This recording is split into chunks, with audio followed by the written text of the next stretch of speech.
गाडगीळ आणि sons limited 1832 पासून। महापुरामुळे सोलापुरातील शेकडो गावा पाण्याखाली। बार्शी, दक्षिण सोलापूर, मोहोळ, अक्कलकोट, माढा अशा अनेक तालुक्यांना पुराच्या पाण्याचा वेढा। संपूर्ण घर पुराच्या पाण्याखाली गेल्यानं ग्रामस्थ हतबल। नांदेडच्या विष्णुपुरी प्रकल्पाचे 16 दरवाजे उघडले। गोदावरी नदीपात्रात 2,77,000 क्युसेक वेगाने विसर्ग सुरू। गोदावरी नदीने धोक्याची पातळी ओलांडली असून लाखो हेक्टर पिकांना फटका बसणार। बीडमधील सिंदफणा नदीचा पूर ओसरला। पूर ओसरल्यानंतर शेतकऱ्यांचे झालेले नुकसान समोर। नांदूर हवेली आणि परिसरातील पूर ओसरल्यानंतरची ड्रोन दृश्य समोर। जळगावच्या यावल तालुक्यातील निंबादेवी धरण ओव्हरफ्लो। निंबादेवी धरणामुळे परिसरातील गावांचा आणि सिंचनाचाही प्रश्न सुटला। बीड जिल्ह्यात झालेल्या अतिवृष्टीने बिंदुसरा धरण ओव्हरफ्लो। बीड शहरातून जाणाऱ्या बिंदुसरा नदीत पाण्याचा मोठा विसर्ग। नागरिकांचा पाण्याचा प्रश्न मिटला। मुसळधार पावसाने शेती पिकांचं अतोनात नुकसान। छगन भुजबळांकडून नाशिकच्या येवल्यातील नुकसानग्रस्त भागाची पाहणी। येवल्यातील गवंड गावात भुजबळांना व्यथा सांगताना शेतकऱ्याला झाले अश्रू अनावर। मंत्री दादा भुसेंकडून हिंगोलीतील नुकसानग्रस्त भागाची पाहणी। पाहणी दौऱ्यादरम्यान दादा भुसेंनी शेतकऱ्यांशी संवाद साधला। शेतकऱ्यांसाठी लातूर पोलिसांचा मदतीचा हात। पोलिसांकडून सीएम फंडला 1,11,111 रुपयांचा धनादेश। अतिवृष्टीमुळे नुकसान झालेल्या शेतकऱ्यांना पोलिसांकडून मदत। एनडीआरएफच्या निकषांप्रमाणे आम्ही तात्काळ मदत देण्याचा निर्णय घेतलेला आहे। 31,60,000 शेतकऱ्यांना 2,215 कोटींची मदत दिलेली आहे। मदत आणि पुनर्वसन मंत्री मकरंद पाटील यांची प्रतिक्रिया। सांगली जिल्ह्यातील जत तालुक्याच्या पूर्व भागात आठवडाभर जोरदार पाऊस। ढगफुटी सदृश पाऊस झाल्याने सर्वत्र पाणीच पाणी। परतीच्या पावसाने जनजीवन विस्कळीत। हजारो हेक्टर क्षेत्रातील मका, तूर, बाजरीसह डाळिंब, द्राक्ष पिकांचं मोठं नुकसान। नाशिकच्या मालेगाव तालुक्यात नुकसानग्रस्त भागातील पंचनाम्याला सुरुवात। तहसीलदार, कृषी अधिकारी, महसूल अधिकाऱ्यांची तालुकाभर पाहणी। सरसकट पंचनामे करून तात्काळ मदत द्या, शेतकऱ्यांची अधिकाऱ्यांकडे मागणी।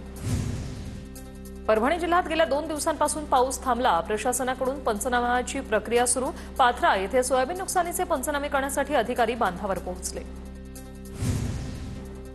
वाशी तालुक्यातील पारगाव परिसरातून वाहणाऱ्या मांजरा नदीला मोठा पूर। नदीकाठच्या गावांमध्ये शेतीचं मोठं नुकसान। पूर ओसरल्यानंतरही अनेकांच्या शेतात पाणी। अनेक झाडंही कोलमडून पडली। बीडच्या आष्टीमधील लिंबोडीतील युवक शेतकरी समाधान आंधळेने शेतातील पिकाला कवटाळून फोडला टाहो। अगदी हातातोंडाशी आलेलं पीक पुरामुळे पाण्यात जळून गेल्याने शेतकऱ्याचा आक्रोश। सिंदफणा नदीला आलेल्या पुराच्या पाण्यात गेवराईतील शेतकऱ्याचे 5 ते 6 क्विंटल कांद्यासह सौर ऊर्जेचं साहित्य वाहून गेलं। पिकासह साहित्य वाहून गेल्याने शेतकरी हवालदिल। सोलापूरच्या करमाळ्यातील धायखिंडीतील शेतकऱ्याच्या कांदा पिकांचं मोठ्या प्रमाणात नुकसान। पावसामुळे 2 एकर कांदा खराब। कांदा खराब झाल्याने 2 ते 2.5 लाख रुपयांचं नुकसान। धाराशिवच्या पारगावमध्ये सोयाबीन पिकासह शेतातील मातीही वाहून गेली। पारगावमधील शेतकरी पूरपरिस्थितीमुळे त्रस्त। वाशीमध्ये जोरदार पाऊस। पावसामुळे कपाशीचं प्रचंड नुकसान। पावसामुळे कपाशीची वाढच खुंटली। लावलेला खर्चही निघत नसल्यानं शेतकरी हतबल।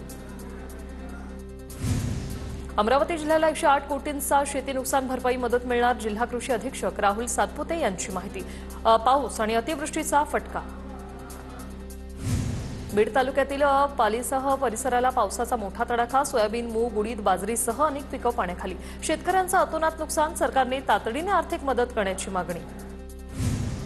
सिंदखेडराजा तालुक्यात ढगफुटी सदृश पाऊस। नदीकाठावरील संपूर्ण शेती खरडून गेल्याने दिवाळी कशी साजरी करायची? नुकसानग्रस्त शेतकऱ्यांचा संतप्त सवाल। दिवाळीपूर्वी कर्जमाफी देऊन मदत जाहीर करण्याची शेतकऱ्यांची मागणी। बीडच्या परळीमध्ये अतिवृष्टीमुळे वर्षभरापूर्वीच बांधलेला बंधारा वाहून गेला। शेतकऱ्यांचं मोठं नुकसान।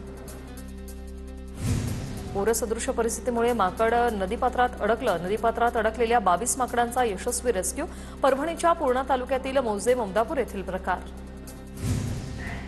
नाशिकच्या वडनेर रेंज परिसरात बिबट्याच्या हल्ल्यात 2 वर्ष चिमुकल्याचा दुर्दैवी मृत्यू। वडनेर दुमाला परिसरातील नागरिकांमध्ये भीतीचं वातावरण। गोंदियातील केशरीमध्ये बिबट्याचा मुलावर हल्ला। मुलाच्या मृत्यूनंतर गावकऱ्यांचा रास्ता रोको। मुलाचं शवविच्छेदन करण्यास मृत मुलाच्या कुटुंबियांसह गावकऱ्यांचा नकार। वनपरिक्षेत्र अधिकारी आणि सहाय्यक वनक्षेत्र अधिकाऱ्यांच्या निलंबित करण्याची मागणी। सिंदखेड राज्यामध्ये जिल्हा परिषद शाळेलाही अतिवृष्टीचा फटका. शाळेतील पोषण आहारासह शैक्षणिक साहित्यही खराब. शाळेची भिंत कोसळून वर्गखोलीत गाळ साचल्याने विद्यार्थ्यांना बसणंही होतंय कठीण. परंडा तालुक्यातील सिरगाव येथे जिल्हा परिषदेच्या शाळेची दुरावस्था पाहणी करत असतानाच छत्रपती संभाजीराजे यांनी सीईओना फोन लावला. धोकादायक वर्गखोल्यांसह शाळेच्या स्वच्छतेचा प्रश्न मार्गी लावण्याची केली मागणी. धुळ्यामध्ये भाजीपाल्याची आवक कमी. बाजारात भाजीपाला महागला. पावसामुळे भाजीपाल्याचं नुकसान झाल्यानं आवक कमी, दरात वाढ. नुकसानग्रस्त शेतीचे पंचनामे करण्यासाठी शेतकरी आक्रमक. जालना जिल्हाधिकारी कार्यालयात शेतकऱ्यांनी दिला ठिय्या. पंचनाम्याचा निर्णय घेतल्याशिवाय न उठण्याचा निर्णय. जिल्हाधिकारी कार्यालयातील कॉन्फरन्स हॉलमध्ये शेतकरी बसले. नांदेडमध्ये बंजारा समाजाचा 29 तारखेला भव्य महाएल्गार मोर्चा. बंजारा समाज बांधवांच्या वतीने मोर्चाची तयारी सुरू. बंजारा समाजाला एसटी प्रवर्गातून आरक्षण देण्याची करणार मागणी. हिंगोली शक्तीपीठ महामार्गाच्या जमीन मोजण्यास शेतकऱ्यांचा विरोध. महामार्गासाठी जमिनी मोजण्यास आलेल्या अधिकाऱ्यांना शेतकऱ्यांनी रोखलं. उपविभागीय अधिकारी तहसीलदारांसोबत शेतकऱ्यांची शाब्दिक चकमक.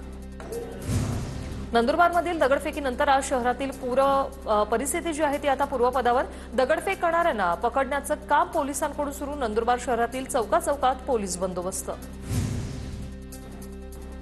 साताऱ्यात बस डेपोवर चढून एसटी कर्मचाऱ्यांचं आंदोलन. बदली होत नसल्याने महाबळेश्वर बस डेपोवर चढून कर्मचाऱ्यांचं आंदोलन. अशोक सपकाळ असं या कर्मचाऱ्याचं नाव. अनेक वेळा अर्ज करूनही बदली होत नसल्याने कर्मचाऱ्यांचं आंदोलन.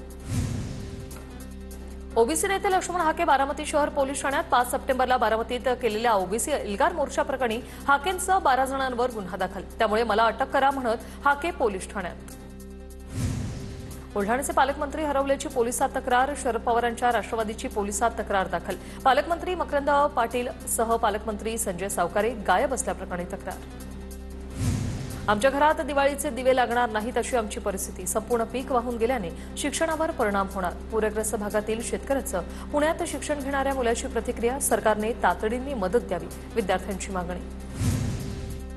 जळगावात पोलीस कर्मचाऱ्याचा पश्चिम बंगालमधील महिलेवर लग्नाचा आमिष दाखवत अत्याचार. पोलीस कर्मचाऱ्यासह त्याची आई आणि पत्नीवर गुन्हा दाखल. नितीन सपकाळे असं गुन्हा दाखल केलेल्या पोलीस कर्मचाऱ्याचं नाव. अमरावती शहरात 24 तासात 2 हत्येच्या घटना. बडनेरातील पेट्रोल पंप संचालक मिलिंद लाड यांची चाकू भोसकून हत्या. तर कविता वानखेडे या महिलेची अनैतिक संबंधातून राहत्या घरी हत्या. 24 तासात झालेल्या 2 हत्येच्या घटनेने परिसरात खळबळ. बुलढाणा तालुक्यातील माळविहीर ग्रामपंचायत प्रशासनाचा कारभार आता चव्हाट्यावर.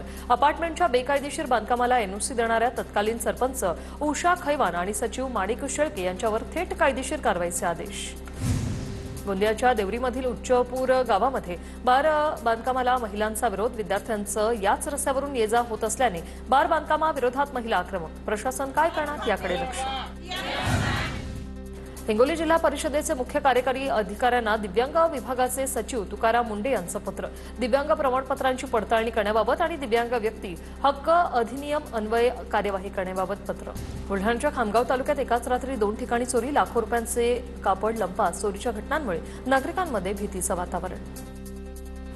नागपुरात गरबा खेळायला येणाऱ्यांना आधार कार्ड दाखवणं बंधनकारक. कपाळावर टिळक लावूनच प्रवेश दिला जाणार. नागपुरातील काही मंडळांनी हा निर्णय घेतलाय. नवरात्रोत्सवानिमित्त उपमुख्यमंत्री एकनाथ शिंदेंनी पंढरपूरच्या विठ्ठल रुक्मिणी मंदिरात रुक्मिणी मातेसाठी नऊवारी साडीचा पोशाख मंदिर संस्थानाकडे सुपूर्द केला. शिवसेना धर्मवीर आध्यात्मिक सेनेच्या वतीने विशेष धार्मिक उपक्रम संपन्न. राज्यभरात नवरात्रोत्सवाचा उत्साह. सोलापूरच्या कमलाभवानी मंदिरावर करण्यात आली आकर्षक अशी विद्युत रोषणाई. कोकणात नवरात्र उत्सवाची धूम. चिपळूणमधील टेरव गावातील भवानी आई वाघजाई मंदिराला आकर्षक सजावट. दर्शनासाठी भाविकांची मोठी गर्दी. अहिल्यानगरमधील 3.5 शक्तीपीठं एकत्र असलेल्या कोल्हार येथे भगवती मंदिरात भाविकांची गर्दी. या नवरात्रोत्सवाच्या काळात मंदिरात विविध धार्मिक आणि सांस्कृतिक कार्यक्रमांचं आयोजन.